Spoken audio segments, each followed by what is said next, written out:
Artificial intelligence है वो इतनी इंटेलिजेंट होती चली जा रही है कि वो खुद सीख पा रही है, खुद समझ पा रही है और उसमें से रोज नई नई कैपेबिलिटीज इमर्ज हो रही हैं। This is exponential growth, much faster than thought. जहां तक आप सोच नहीं सकते हो उतनी तेजी से ये ग्रो हो रही है। मशीन काम कर रही है, इसको मशीन लर्निंग बोलते हैं। मशीन को पहले हम ट्रेन करते हैं, फिर उस मशीन को जितना हम यूज करते हैं वो मशीन और ट्रेन होती चली जाती है। एआई के जितने भी एक्सपर्ट्स हैं आज की डेट में, उन्होंने आज से 10-20 साल पहले प्रेडिक्ट किया था कि जैसे जैसे एआई डेवलप होगा तो सबसे पहले जो जॉब्स जाएंगी वो जाएंगी ब्लू कॉलर जॉब्स, यानी कि वो लोग जो बहुत ही बेसिक लेवल का मैकेनिकल काम करते हैं, लेबर वर्क करते हैं, ड्राइविंग करते हैं, ये करते हैं, वो करते हैं, रोबोटिक्स आएगा और वो वाली जॉब चली जाएंगी। ऐसा हमने मूवीज में भी देखा है, साइफाई मूवीज में। फिर उसके बाद में जाएगी व्हाइट कॉलर जॉब्स, क्योंकि उसके लिए एक अलग लेवल की स्किल चाहिए। फॉर एग्जांपल जो ऑफिस में बैठ करके आप प्रोग्रामिंग कर रहे हो, कोडिंग कर रहे हो। उसके बाद में आखिरी में जो जॉब जाएंगी वो होंगी क्रिएटिव जॉब्स, जैसे फोटोग्राफर्स हो गए, डिजाइनर्स हो गए, विजुअलाइजर्स हो गए, राइटर्स हो गए। इसका एग्जैक्ट उल्टा हो रहा है। सबसे पहले जो जॉब जा रही हैं वो है क्रिएटिव जॉब्स और व्हाइट कॉलर जॉब्स। मतलब जो सबसे मुश्किल काम था वो एआई ने सबसे पहले कर दिया। अभी आप लोगों को समझ नहीं आएगी मेरी बात। एक काम करते हैं, मैं आपको प्रैक्टिकली कुछ दिखाता हूं, तब शायद आप लोगों का दिमाग खुलेगा। अपने पास में एक इमेज होगी जो मैंने क्रिएट करी थी एआई से, वो यहां पर आप प्ले करता एक बार। अब ध्यान से देखो इस इमेज को। क्या देखने में किसी भी एंगल से नकली लग रही है? रोबोट लग रही है या एक असली फीमेल लग रही है?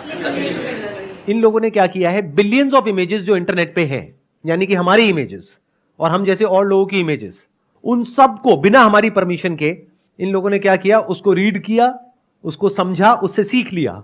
तो कहीं से आंखें पिक करी, कहीं से नाक पिक करी, कहीं से लिप्स पिक करे, कहीं से ज्वेलरी पिक करी, कहीं और से कुछ पिक किया। अब ये female, there is a strong possibility, पूरी दुनिया में कहीं एग्जिस्ट नहीं करती है, but she is as good as a top model. ध्यान से समझो कितने लोगों की जॉब जाने वाली है इसकी वजह से। इसकी मतलब इस लड़की की वजह से नहीं, क्योंकि लड़की तो कहीं है ही नहीं। It is just a figment of imagination. Actual में लड़की कहीं एग्जिस्ट नहीं करती है। ये मॉडल अगर हम वैसे हायर करते तो इसके जो फीचर्स है, जो लुक है, इसको कम से कम हमको पेमेंट करनी पड़ती 20,000 से लेकर के 50,000 रुपए एक दिन की।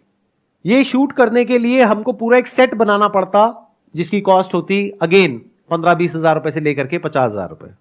इसके लिए एक फोटोग्राफर हायर करना पड़ता, क्योंकि ये इमेज ऑर्डिनरी इमेज नहीं है। आप लोग एमेच्योर्स हो तो आपको पता नहीं लगेगा, but this is very high quality photography. तो इसके लिए जो फोटोग्राफर चाहिए वो उस लेवल का चाहिए जो एक दिन का चार्ज करेगा कम से कम 50,000 रुपए से लेकर के लाख रुपए। इसके लिए चाहिएगा एक ऐसा मेकअप आर्टिस्ट जिसकी पेमेंट होगी कम से कम 5 से 10 हजार रुपए। इसके लिए चाहिएगा एक स्टाइलिस्ट जो कि ये गारमेंट्स को हायर करेगा, ज्वेलरी को हायर करेगा या करेगी, व्हाटएवर। तो कितने सारे लोग चाहिए। अब इन सब लोगों का क्या होगा? तो मैं सच को देख पा रहा हूं। I am not in a denial mode like most of you. तो आने वाले 1-2 साल के अंदर, 3 साल के अंदर, जब इसकी क्वालिटी और बेटर होती चली जाएगी तो हमारी इमेजेस बिकनी बंद हो जाएंगी। तो उन फोटोग्राफर्स का क्या होगा, मॉडल्स का क्या होगा, स्टाइलिस्ट का क्या होगा, ग्राफिक डिजाइनर्स का क्या होगा? इसके अंदर एडिटिंग हो रखी है बहुत अच्छे लेवल की। तो एक झटके के अंदर अंदर कितनी जॉब्स चली गई। और ये सिर्फ एक एग्जाम्पल है।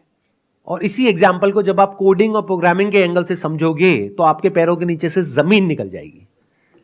कितने प्रोग्रामर्स लगे चैट जीपीटी को इतना बड़ा कुछ बनाने में? 200, जितने लोग अभी यहां बैठे हैं, बस उसमें कुछ ऐसा बन गया जिसने पूरी दुनिया को हिला करके रख दिया। तो जब उसके जैसी 100 कंपनीज कुछ अलग अलग फील्ड में अलग अलग काम करेगी तो सोचो क्या होने वाला है अगले 2-3 साल बाद। चैट जीपीटी को 200 बंदों ने बनाया है। अब मजे की बात, उन 200 बंदों की भी एक्चुअल में जरूरत नहीं है। जैसे ताजमहल के बारे में सुना था, अब ये कहानी है, कितनी सच है कितनी नहीं पता नहीं, कि जिसने बनाया उसके हाथ काट दिए। अब तो एआई खुद मोशन में आ गया। It's like a snowball effect. जैसे ऊपर से एक बर्फ के पहाड़ से आप एक छोटे से पत्थर को फेंकते हो, धीरे धीरे धीरे धीरे और स्नो को गैदर करता है, वो इतना बड़ा हो जाता है कि उसको रोकना इंपॉसिबल हो जाता है। इसको लगे रहने